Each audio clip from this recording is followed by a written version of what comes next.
Welcome to part 2 of our series on exploring the Gospels. We enjoy having the opportunity to be together in this kind of format and passing on not just information, but also the joy and the hope of what a gospel really is. You see, a gospel is more than a biography, a life story of someone, in this case, primarily Jesus Christ. It is a biography that's meant to be preached.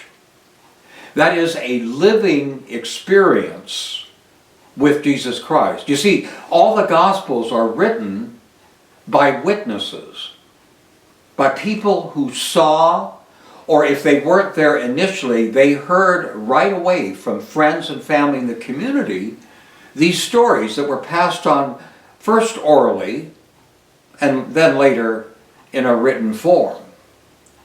And so, as we progress now with the Gospel of Matthew, we're going to dig a little deeper into the central points of this book. As a bridge from last week, remember I pointed out that Matthew sits right betwixt the Hebrew Scriptures, the Old Testament, and what we call the New Testament, that would be the Gospels and the Epistles and so on. It's right there at the center because if you read Matthew carefully, it was written primarily to Jewish Christians. And if they weren't Christians at the time, certainly to Jews, to communicate to them the nature of the Jewish Messiah. And so it's fitting that it was placed, at least in the canon, in the list of books of the Bible, right betwixt the Old Testament and the New. It's a wonderful bridging type of document. So we want to get the most we can out of what we're studying here, and we want to understand that the proclamation, that is the preaching of the gospel in each of the four, there's the synoptics, Matthew, Mark, and Luke, and then there's John, the four of the gospels. Each one is distinct in its own nature.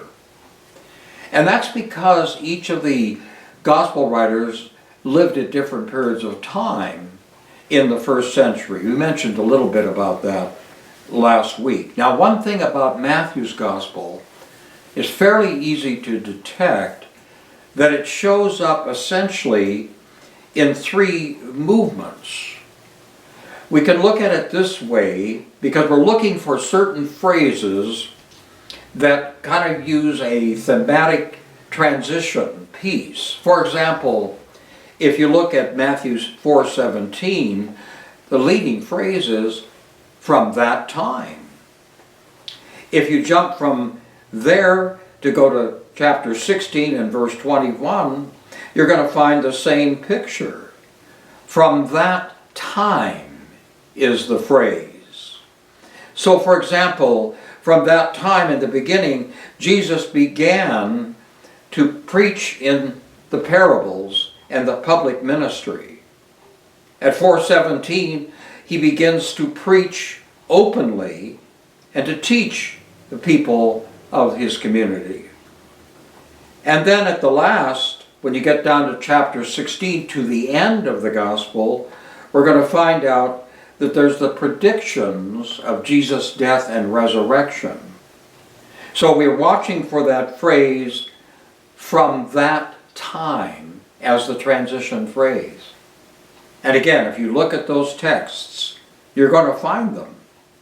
Chapter 4, verse 17 particularly, chapter 16, verse 21, and following. You're going to see the transition piece. Now, in Matthew's Gospel, we can affirm very certainly that there are 5 distinct speeches. Now, scholars call them discourses that Jesus provides in there. And I'm going to invite you, we'll explore them a little later in another video, but I want you to get the outline of that. The 5 speeches are found in chapters 5 and 7, that's 1. You have chapter 10, chapter 13, chapter 18, and chapters 24 and 25. And you're going to see again the transitional phrase. It's a little different than the previous one. It says, and when Jesus had finished these sayings, in each one of those 5 sections that I mentioned, that's the loaded phrase. So clearly Matthew had a purpose and intention in constructing his gospel. He believes his story is headed someplace. It's an unfolding type of story in the Gospel of Matthew. And where it's headed is very interesting. All of this is leading up to what we could call a climax in his gospel. And that begins at chapter 16. We've referred to that earlier. And it concludes with the closing chapter at chapter 28. And throughout this section, from 16:21 to 28:20, what Matthew's going to be doing is he punctuates his gospel with several predictions of Jesus' death. He gives a sense of the impending crisis, or if you will, salvation story that's going to happen at the very end of his gospel. So we're kind of clued in. We're clued in. And Jesus concludes the gospel, of course, with a strong presence, that is his resurrection appearance to the disciples, where he speaks forcefully. All authority on heaven and earth has been given to me. Go therefore into all nations, making disciples, baptizing and teaching them, and to observe all that I've commanded you. Of course, it's the promise that closes it out. And lo, I'm with you always, even to the close of the age. What's going on in Matthew's gospel is there's a strong emphasis on the Jewish community, as I said at the outset. In fact, in Matthew's gospel, Jesus outright says in a couple of places, I have not come for anyone else but the Jews. I go to the lost people, the lost sheep of Israel. His primary mission is to his own people. But as you follow Matthew, and it becomes a little bit more like like the lens on our camera, where it can be expanded out, where it can be moved out. Matthew speaks of Jesus expanding his ministry. He moves not just to the Jewish community, which he has a real heart for, because remember, the first Christians were Jews. I hope that isn't a surprise to anybody. Jesus calls his own people, and only a residual amount, a very small number, will follow him. The vast majority are not interested, but Jesus has not given up on them. That's what's important to remember. He's not given up on his own people. And then in Matthew, we notice that God presents himself at the beginning and the ending. That is, Jesus is called Emmanuel at the very beginning of Matthew's gospel, which means God with us. And he concludes it with that same mindset as I mentioned in chapter 28. Lo, I am with you always. One of the things that's interesting in Matthew's gospel is you're not going to find an ascension story. That's unlike the other gospels, where we see Jesus coming and blessing his disciples and then going up in the clouds, as it were, to return at a later time.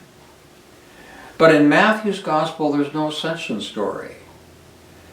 And we might think of it this way, that Matthew's intention is to say that Jesus doesn't leave his people.